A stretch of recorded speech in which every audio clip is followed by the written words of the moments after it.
Controversies ఆయన care of address. ఆయన మాట్లాడితే ఎక్కడో చోట ఏదో సందర్భంలో కాంట్రవర్సీ తలెత్తుతుంది. అయితే కేసులు కూడా అదే స్థాయిలో ఉంటూ ఉంటాయి. ఇప్పటికే మీకు అర్థమైపోయి ఉంటుంది ఆంధ్రప్రదేశ్ పాలిటిక్స్ గురించి పేరెత్తగానే వినిపించే పేర్లలో సెన్సేషనల్ కాంట్రవర్సీకి సంబంధించి. ఈ నేపథ్యంలో ఆయన సంబంధించి బిగ్ బ్రేకింగ్ న్యూస్ చూస్తున్నారు. మాజీ మంత్రి పేర్ని నానిపై మరో కేసు నమోదైంది. ఏలూరు 3 టౌన్ పోలీస్ స్టేషన్లో కేసు నమోదైంది. ఎమ్మెల్యే చింతమనేనిపై అనుచిత వ్యాఖ్యలు చేశారు మాజీ మంత్రి పేర్ని నాని.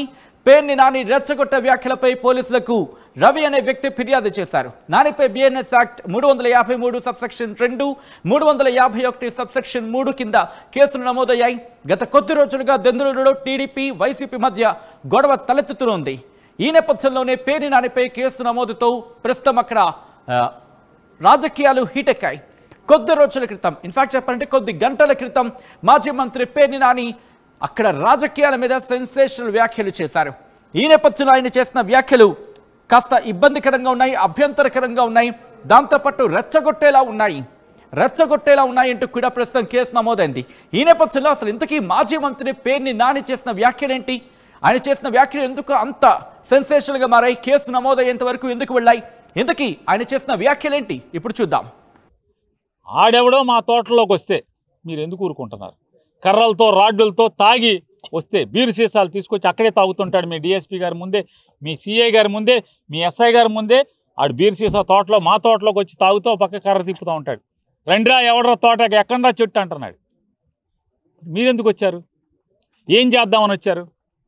అంటే మేమేమన్నా తిరగబడి చింతమనేని రౌడీల్ని సావగొడతామో, కాళ్ళు చేతులు ఎరగొడతామా అని కాపలా కాటాకి వచ్చారా?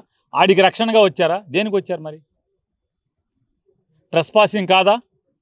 మా ఆస్తులోకి వస్తే, ప్రైవేట్ ఆస్తులోకి వస్తే దౌర్జన్యం చేస్తుంటే దొమ్మి కాదా? అది చట్టం వాళ్ళకి వర్తించదా? ఏంటన్నా ఎవడైతే వైఎస్ఆర్ కాంగ్రెస్ పార్టీ వాళ్ళు చింతమనేని ప్రభాకర్ చెప్పింది అయితే మీరు కేసు కట్టండి, విచారణ కూడా అక్కర్లా. మీరు లోపల ఏంటి చాలా కేసులు వేస్తున్నారుగా, విచారణ కూడా లేకుండా లోపల ఏంటి? ఎస్, మీరు అబ్బాయి చౌదరి కనుక చింతమనేని ప్రభాకర్కి, ఆ జితేంద్ర మూలంగా ఇంకెవరకు అంటే కనుక వీళ్ళిద్దరి మీద కేసులు కట్టండి, విచారణ చేయండి. విచారణ కూడా అక్కర్లా, తేలిది కోర్టులో తేలుతుంది. మీరు కేసు ఎందుకు కట్టరు?